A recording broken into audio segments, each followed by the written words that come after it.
रात के ठीक 2 बजे अगर आपके कमरे का दरवाज़ा अपने आप धीरे धीरे खुलने लगे और बाहर कोई दिखाई भी ना दे, तो क्या आप बाहर देखने की हिम्मत करेंगे? क्योंकि उस रात रवि ने यही गलती की थी और उसके बाद वो कभी पहले जैसा नहीं रहा। काले कुएं का साया। ये एक डेंजरस हॉरर स्टोरी है, इसलिए वीडियो में एंड तक बने रहे। उड़ीसा के एक छोटे से गांव में रवि अपनी दादी के साथ रहता था। गांव शांत था, लेकिन गांव के किनारे एक पुराना सूखा कुआं था जिसके पास रात में कोई नहीं जाता था। लोग कहते थे कि उस कुएं में सालों पहले एक आदमी गिरकर मर गया था और उसकी आत्मा आज भी वहां भटकता है। रवि इन बातों पर विश्वास नहीं करता था। एक रात रवि अपने दोस्तों के साथ बैठा था, तभी उसके दोस्त अमन ने कहा, अगर तू इतना बहादुर है तो आज रात उस कुएं के पास जाकर दिखा। रवि हंस पड़ा, बस इतनी सी बात, मैं अभी चला जाता हूँ। दादी ने उसे रोकने की कोशिश की। रवि उस कुएं के पास मत जाना, वहाँ कुछ ठीक नहीं है। लेकिन रवि ने उनकी बात अनसुनी कर दी।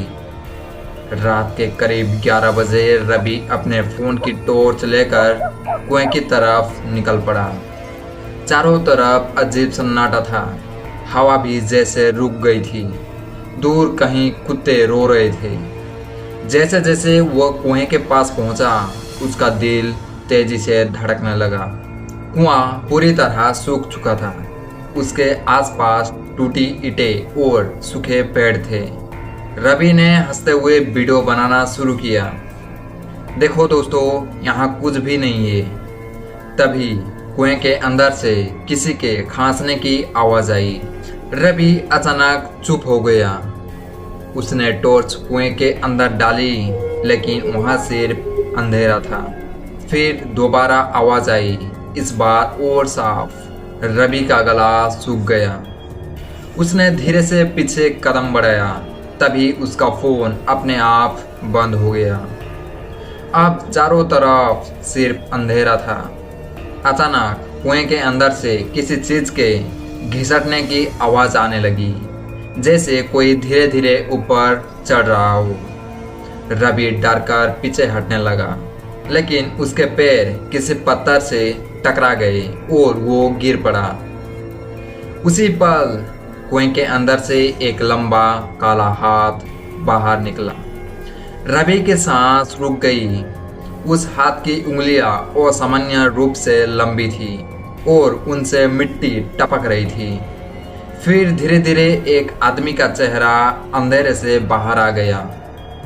उसकी आंखें पूरी सफेद थी और मुंह से काला पानी बह रहा था। वो इंसान नहीं लग रहा था। रवि चीख पड़ा और भागने लगा, लेकिन पीछे से उसे वही आवाज सुनाई दी, रुक जा, रुक जा। रवि पूरी ताकत से भाग रहा था। उसे महसूस हो रहा था कि कोई उसके पीछे दौड़ रहा है। सूखे पत्तों पर तेज कदमों की आवाज साफ सुनाई दे रही थी। वो घर पहुंच गया और तुरंत दरवाज़ा बंद कर लिया। दादी जाग चुकी थी। उन्होंने डरते हुए पूछा, तू वहां गया था ना?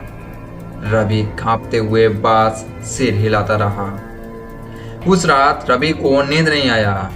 करीब 2 बजे उसके कमरे की खिड़की अपने आप खुल गई। ठंडी हवा अंदर आने लगी। फिर कमरे के बाहर किसी ने गीले पैरों की आवाज़ सुनाई दी, जैसे कोई पानी में भीगे पैरों से चल रहा हो। आवाज़ धीरे धीरे उसकी दरवाजे के पास आकर रुक गई। रवि ने डरते हुए दरवाजे की तरफ देखा। दरवाजे के नीचे से काला पानी अंदर आने लगी और फिर धीरे धीरे दरवाज़ा खुलने लगा। रवि की आंखें फटी रह गई। दरवाजे के बाहर वही आदमी खड़ा था। सफ़ेद आंखें, काला पानी और टूटी हुई गर्दन। उसने धीरे से अपना हाथ रवि की तरफ बढ़ाया। मुझे वापस कुएं में छोड़ आओ। रवि डर के मारे बेहोश हो गया। सुबह जब उसकी आंखें खुली तो वो अपने बिस्तर पर था। दादी उसके पास बैठी थी, लेकिन सबसे डरावनी बात अभी बाकी थी। रवि के कमरे की फर्श पूरी गीली थी और मिट्टी से बने पैरों के निशान सीधे उसके बिस्तर तक आए हुए थे। उस दिन के बाद रवि कभी पहले जैसा नहीं रहा। वो रात होते ही कमरे में बंद हो जाता और हर रात ठीक 2 बजे उसके घर के बाहर वही गीले कदमों की आवाज़ सुनाई देती। और गांव वाले कहते हैं अगर कोई आधी रात उस पुराने कुएं के पास जाए तो आज भी वहां से एक आवाज़ आती है, मुझे वापस कुएं में छोड़ आओ। अगर आपको ये डरावनी कहानी पसंद आई हो तो वीडियो को लाइक करें, चैनल को सब्सक्राइब करें और कमेंट में ज़रूर बताएं, क्योंकि अगली कहानी शायद आपके गांव की कहानी हो सकती है।